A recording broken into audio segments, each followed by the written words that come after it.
Guys, tuturuan ko kayo kung paano maglaro sa YouTube channel nyo ng games. Since binago na ni YouTube yung version ng paglalaro dito sa YouTube channel, kasi meron akong nauna ng tutorial kung paano maglaro sa YouTube channel ninyo.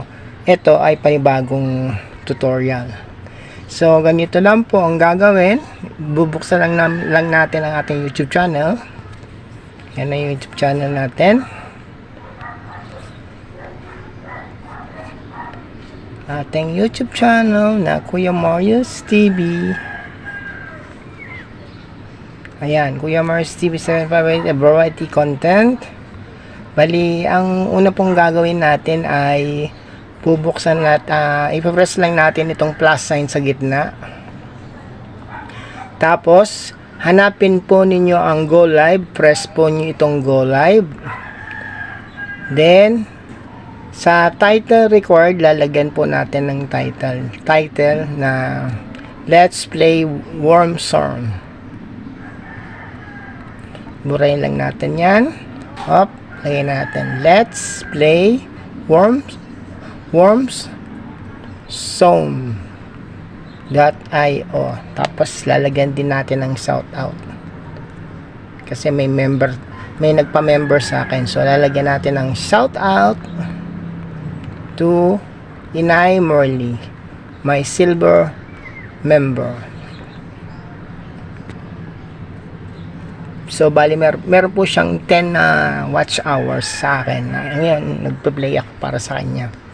Tapos scroll up po natin. Hanapin nyo lang yung screencast. Ito yung screencast. I-on nyo lang po ito. Open. Ayan. Tapos, ilalagay natin yung add game title. Sulat ulit natin yung Worm Song. Ayan. Nandyan na po. Ito yung pipress natin. Tapos, pindutin natin ang advanced settings. Itong advanced settings. So, ayan po, yung Allo Chat, kailangan naka-on yan. Yan, ganyan, naka-on na siya. Tapos, yung Enable Monetization, kailangan din i-on natin kapag tayo ay monetize na. Ako po ay monetize na, so bubuksan natin yan para may paharang po tayo. So, open natin yan. Tapos, yung orientation ng natin, kailangan naka-horizontal. So, itong arrow na to, i-click lang natin ito. Tapos, itong bilog na to, gawin natin blue horizontal.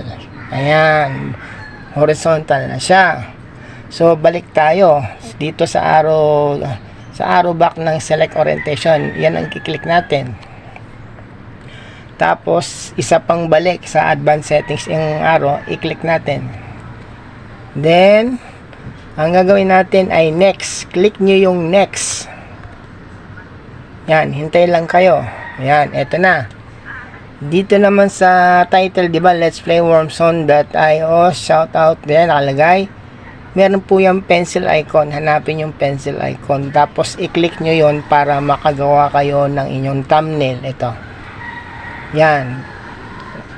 Hanapin nyo lang yung upload thumbnail. I-click nyo yung upload thumbnail.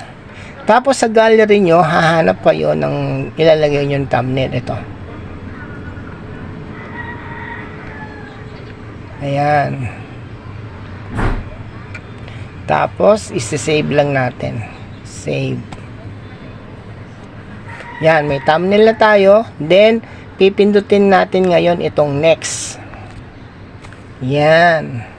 So, mababasa nyo dyan yung mga tips, a few tips. You are about to enter screen broadcast mode. Then, remember, anything on your screen, notification, calls, password, will be live stream. So, lahat ng papasok na mga chat ng bubble dun sa cellphone nyo ay mababasa rin ng mga taong nakapanood sa inyo. Then, the mic captures game audio from the speaker. So, turn up the sound. Nearby sounds may also be recorded. So, okay na. So, pipindutin natin yung got it. Yan. Start recording or casting with YouTube. YouTube will have access to all of the information that is visible on your screen or played from your device while recording or casting. This includes information such as passwords, payment details, photos, messages, and audio that you play. So, start na tayo. Click nyo po yung start now.